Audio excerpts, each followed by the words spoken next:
Hello, my name is Tamara Randall, and I am a student at the Arizona State University, and this is my presentation on the group. The group, written by Donald Rosenstein and Justin Yoke, tells the story of 7 widow men that lost their wives to cancer or terminal illness and were left to raise their kids alone. The 7 participants, Carl, Bruce, Dan, Joe, Neil, Russ, and Steve, join a support group, without any expectations, and embark in a journey of pain, self-discovery, and healing as they learn about themselves and each other while grieving for their wives. The book depicts how tragic circumstances can bring people together in ways that no one has ever imagined. This book is a perfect example of how the dynamics of a group therapy evolve and the benefits that support groups have on its participants. Clinical realizations of the book and its social work implications for social workers who facilitate groups. Some of them include gender is a factor that affects the attendance of support groups. This book is an example of how men are generally less open to seeking or accepting support than women. For generations, society has placed expectations of male self-reliance and supported the notion that men should experience pain and hardship without the display of feelings and without complaint. These societal expectations were construed a long time ago, but this gender difference still exists today. Support group implies a degree of vulnerability or neediness that some men do not want to acknowledge in themselves. Social workers should be sensitive to these differences when recommending groups to male clients.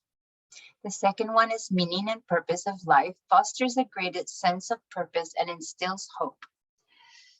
The book tells the story of Frank Nietzsche, a psychoanalyst who was a prisoner in the Nazi concentration camp.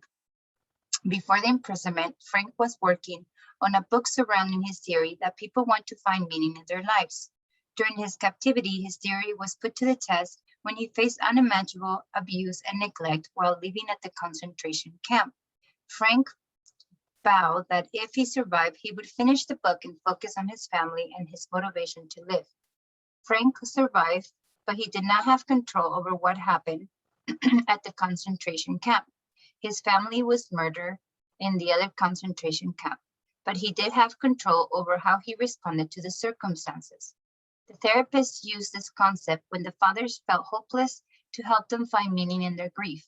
Practitioners can adopt a meaning-centered psychotherapy approach to foster greater sense of purpose and instill hope in a group setting. The third realization is that people are more resilient than they think. The concept of resilience is essential when working with participants in group settings.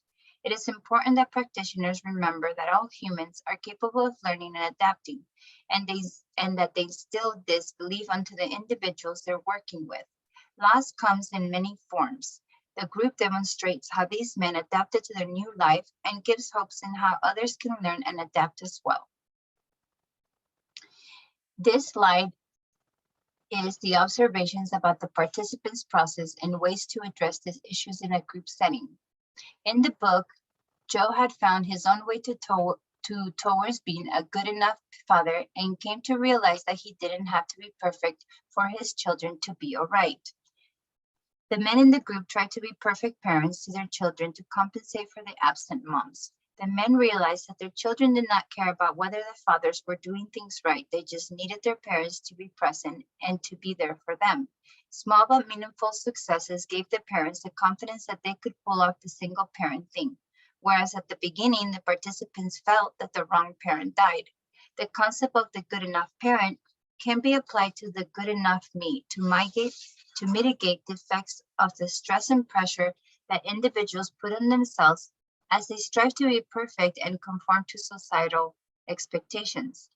In any type of setting, individuals should give themselves permission to make mistakes so they can have the opportunity to learn from them. The second one is Steve shared an emotion that no one had yet spoken out loud in 6 months of group meetings. And he said, I don't know if any of you guys have ever felt this way, but after Katie died, a part of me felt relieved that her suffering was over. The men have been meeting for 6 months. Prior to Steve saying this, the men had only shared the negative aspects of losing their wives, the sadness and the stress of being a single parent. This was a turning point for the group.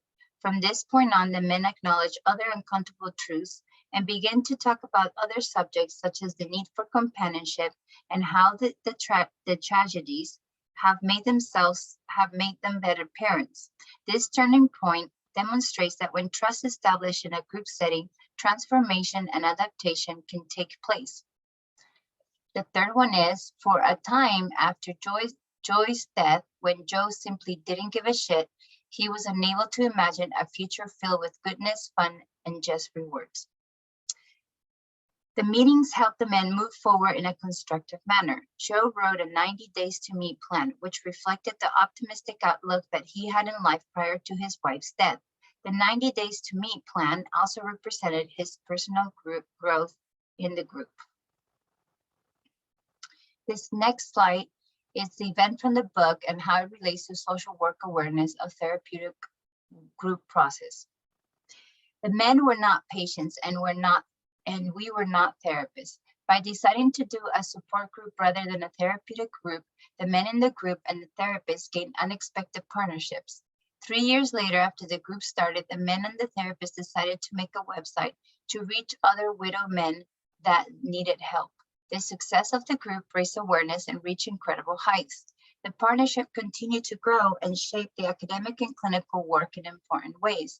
This partnership provided opportunities to help themselves and others in need. In the book, the authors, who were also the therapists that led the Single Fathers Due to Cancer group, talked about the time when they were undecided between doing a psychotherapy group or a support group in the beginning stages of forming the group.